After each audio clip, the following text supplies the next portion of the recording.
కర్కాటక రాశి వారికి ప్రారబ్ధకాల సమయంలోనే అష్టమ చతుర్గ్రహ సంచార స్థితి, మధ్యమంలో పంచమ సంచార స్థితి దోషాన్ని ఎలా తొలగించుకొని ఐశ్వర్యాన్ని ఆనందాన్ని పొందుతూ ఉన్నతమైనటువంటి జీవన ప్రయాణ గమనాలలో తిరుగులేనటువంటి జీవితాన్ని ఎలా పొందాలో ఈ వీడియోలో సవివరంగా సంపూర్ణంగా తెలుసుకుందాం. కర్కాటక రాశిలో ఏ నక్షత్రాలు వస్తాయనగా పునర్వసు నక్షత్రంలోని చివరి పాదమైన 4వ పాదము, పుష్యమీ నక్షత్రంలోని 4 పాదాలు, ఆశ్లేష నక్షత్రంలోని 4 పాదాలు కలిపితే కర్కాటక రాశి. రాశాధిపతి చంద్రభగవానుడు. వీరికి 2వ స్థానంలో కేతు సంచార స్థితి ఉండడం వలన వీరి యొక్క ఆలోచనలు ఎలా ఉంటాయంటే చిటిక వేగానే పని అవ్వాలి, ఫోన్ చేయగానే లిఫ్ట్ చేయాలి, అడగగానే డబ్బులు ఇవ్వాలి, ఏదైనా నేను ఇలా అంటే నేను ఒక మహారాజులాగా నా యొక్క ఆజ్ఞను అందరూ పాటించాలి అనుకుంటూ ఉంటారు. కానీ కాలము ఒక్కసారి అనుకూలంగా లేనప్పుడు సామాన్య మానవునిలాగా ఆలోచించగలిగినట్లయితే ఇలాంటి భేదాభిప్రాయాలు అసమానతలు ఉండవు అని చెప్పి కూడా గమనించాలి.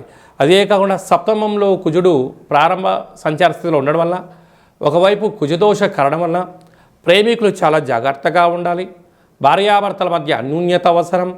దూరవాయు జల ప్రయాణాలలో ఎలాంటి సంభాషణలు కానీ వివాదాలకు తావివ్వకపోవడం ఉత్తమోత్తంగా. 17వ తారీఖున ప్రయాణం పెట్టుకోకపోవడమే ఉత్తమోత్తంగా కూడా భావించగలగాలి. అదే కాకుండా అష్టమంలో చతుర్గ్రహ సంచార స్థితితో ప్రారంభమయ్యి అష్టమ గ్రహ సంచార స్థితిలో సంపూర్ణమైన అయినట్టు 8వ స్థానంలో పంచగ్రహ సంచార స్థితి కూడా ఉంది. అష్టమం అనగా ఆయుస్థానము, ఆత్మకారకుడు, రుణరోగ శత్రుకారకుడు, బుద్ధికారకుడు, కళత్రతకారకుడు, వాస్తు నరదృష్టికారకుడు సంచార స్థితిలో ఉన్నప్పుడు వీలైనంత వరకు మంగళవారం రోజున నీటికి, నిప్పుకు, ఎలక్ట్రికల్ వస్తువులకు, వివాదాలకు, బ్యాంకు లావాదేవీలకు, ఇచ్చిపుచ్చుకునే వ్యవహారాలకు చాలా జాగ్రత్తగా ఉండాలి. వీలైతే ఆ రోజు మౌనం చాలా అవసరంగా భావించగలగాలి.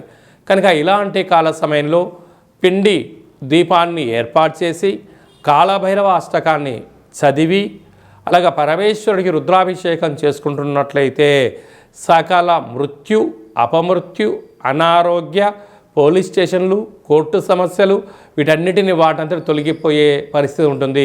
లేకపోతే అనేక రకాలమైన సమస్యలతో సతమతమయ్యే పరిస్థితి అధికంగా ఉంది. తస్మాత్ జాగ్రత్త అని చెప్పి జ్యోతిర్విజ్ఞానం తెలియచేస్తుంది.